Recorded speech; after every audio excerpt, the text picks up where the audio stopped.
नमस्कार, इन खबर में आपका स्वागत है। मैं विद्याशंकर तिवारी हूँ। क्या चीन ने भारत में घुसपैठ की थी? क्या अभी भी घुसपैठ किए हुए है? ये हर भारतीय जानना चाहता है, लेकिन जो भी उसे जानकारी मिलती है उसे मीडिया से और सोर्सेज के हवाले से मिलती है।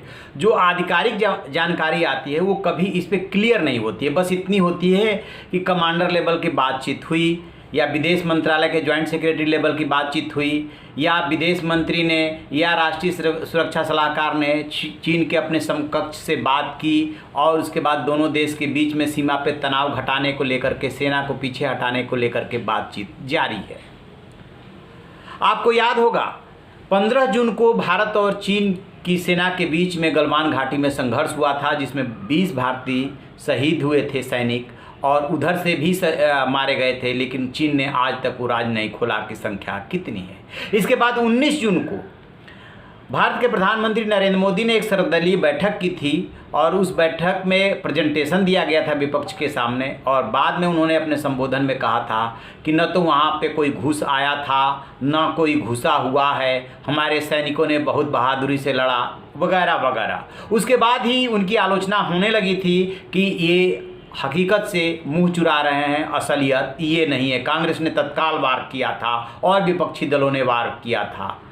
पूरी देश की जनता ने देखा था, किसी को यकीन नहीं हुआ, लेकिन चूंकि प्रधानमंत्री बोल रहे थे इसलिए न मानने का कोई कारण भी नहीं था कि देश के प्रधानमंत्री बोल रहे हैं। लेकिन अब जो रक्षा मंत्रालय ने अपने वेबसाइट पे डॉक्यूमेंट जो है अपलोड किया है, उसमें चीन के लिए भी दो पैरा है।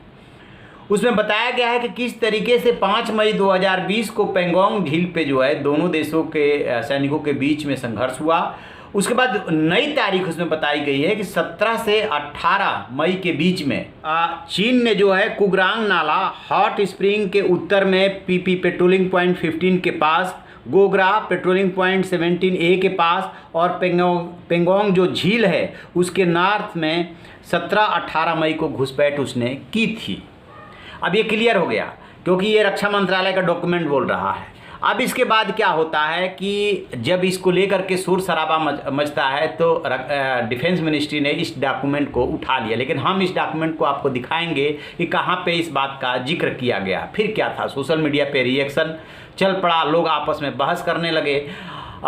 सबसे बड़ा सवाल ये है, अच्छा उसमें एक बात और कही गई है कि अभी भी जो वहाँ पे स्थिति है, कभी भी त्वरित कार्रवाई की ज़रूरत पड़ सकती है। यानी कि डिफेंस मिनिस्ट्री ने, रक्षा मंत्रालय ने हकीकत को स्वीकार कर लिया है, और जो हमें और आपको जानकारी मिलती रहती है वो भी यही है कि हाँ वहाँ पे घुसपैठ है, तनाव है, और कभी भी कार्रवाई की ज़रूरत पड़ सकती है। तो अब सवाल ये उठता है कि आखिरकार रक्षा मंत्रालय ने जो ये डॉक्यूमेंट अपलोड किया, इसको हटाया क्यों सरकार जो है हकीकत से मुंह चुरा रही है, क्यों नहीं देशवासियों को बता रही है? तो सरकार की अपनी नीति हो सकती है चीन को लेकर के। दरअसल कभी हम खुल के बात नहीं करते हैं, जो भी करते हैं रणनीतिक रूप से बहुत ही गोपनीय उसको रखा जाता है, जबकि पाकिस्तान के मामले में ऐसा नहीं होता है। दोनों देशों को लेकर के हमारी अलग अलग रणनीति हो सकती है, बट इस मामले में देश जरूर जानना चाहता है कि आखिरकार हकीकत क्या है, क्यों नहीं सरकार बताना चाहती है देशवासियों को। ऐसे ही मांग सोशल मीडिया पे चल रही है कि जो कुछ भी हकीकत है, कांग्रेस भी कहती रही है कि जो कुछ भी हकीकत है उसे सामने लाया जाना चाहिए। अब रक्षा मंत्रालय के ये कहने के बाद या डॉक्यूमेंट हटा भी लेते हैं तो वो आप डॉक्यूमेंट जो है वो पब्लिक हो चुका है, उससे बहुत ज़्यादा फर्क नहीं पड़ता। उसने मान लिया है, उसने हकीकत को स्वीकार कर लिया है। और ये बात सही है कि गलवान में और कुछ जगहों पर तो चीन पीछे हटा है, लेकिन पेंगोंग पे जो है वो जो उसकी फिंगर 5 से लेकर के और 8 तक है, वहाँ पे वो बंकर बना के बैठा हुआ है और वहाँ से पीछे नहीं हटना चाहता है, और बात को वो लंबा खींच रहा है। तो ये सबको पता है, और 5 राउंड की लेफ्टिनेंट जनरल स्तर की वार्ता हो चुकी है। अभी संडे को एक वार्ता हुई थी, उसमें पेंगोंग से हटने की ही बात थी, लेकिन चीन उसके लिए तरह तरह के दाव पेच खेल रहा है। वो ये कह रहा है कि आप भी पीछे हटो, क्योंकि भारत जो है फिंगर 4 तक है, आप और पीछे जाओ। तो भारत इसके लिए तैयार नहीं, क्योंकि भारत का कहना है कि हम तो 8 तक पेट्रोलिंग करते थे, जो फिंगर 8 है, 8 किलोमीटर की ये दूरी है। कुल मिला जुला के कहने का मतलब ये है कि चीन ने घुसपैठ की थी, अभी भी कुछ जगहों पे वो घुसपैठ करके बैठा हुआ है, और अब इस डॉक्यूमेंट के बाद जो आप वीडियो में देखेंगे कुछ भी छुपाने लायक नहीं है, या कुछ भी अब रहस्य नहीं रह गया है, गोपनीय नहीं रह गया है। तो आप ऐसी खबरों के लिए देखते रहिए हमारा डिजिटल चैनल इन खबर। Thank you. इन खबर चैनल को सब्सक्राइब करें और बेल आइकन दबाना ना भूलें।